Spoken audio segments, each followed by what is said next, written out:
नारियल के जन्म की कहानी। प्राचीन काल में सत्यव्रत नाम के एक राजा राज करते थे। वह प्रतिदिन पूजा पाठ किया करते थे। उनके पास किसी भी चीज की कमी नहीं थी। वह धन दौलत से लेकर हर प्रकार की सुविधा से समृद्ध थे। हालांकि इसके बावजूद भी राजा की एक अभिलाषा थी जिसे वह पूर्ण की चाह रखते थे।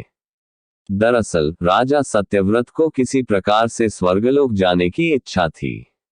वह अपने जीवन में कम से कम एक बार स्वर्गलोक के सौंदर्य को देखना चाहते थे, लेकिन उन्हें इसका मार्ग नहीं पता था।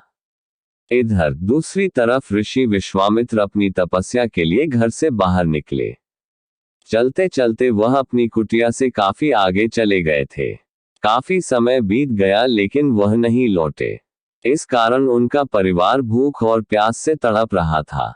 राजा सत्यव्रत को जब ये पता चला तो उन्होंने ऋषि विश्वामित्र के परिवार के पालन पोषण की जिम्मेदारी ले ली। कुछ समय बाद जब मुनिवर लौटे तो वे अपने परिवार को कुशल देख काफी प्रसन्न हुए।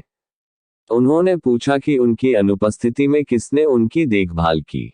इस पर ऋषि के परिवार वालों ने बताया कि राजा ने उनके पालन पोषण की जिम्मेदारी उठाई थी।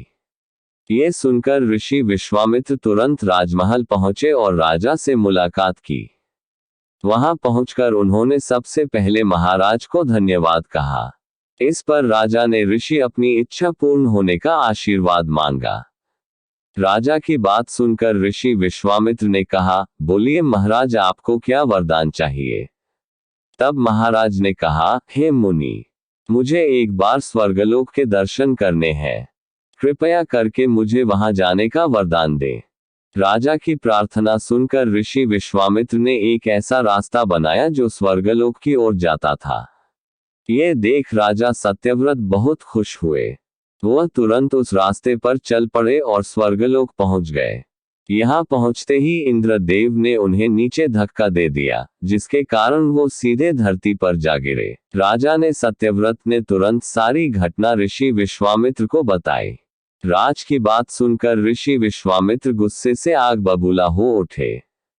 उन्होंने तुरंत सभी देवताओं से इस बारे में बात की और इस समस्या का हल निकाला, जिसके बाद राजा के लिए एक नया स्वर्गलोक बनाया गया। नए स्वर्गलोक को पृथ्वी और देवताओं के स्वर्गलोक के बीचों बीच स्थापित किया गया था, ताकि किसी को परेशानी न हो।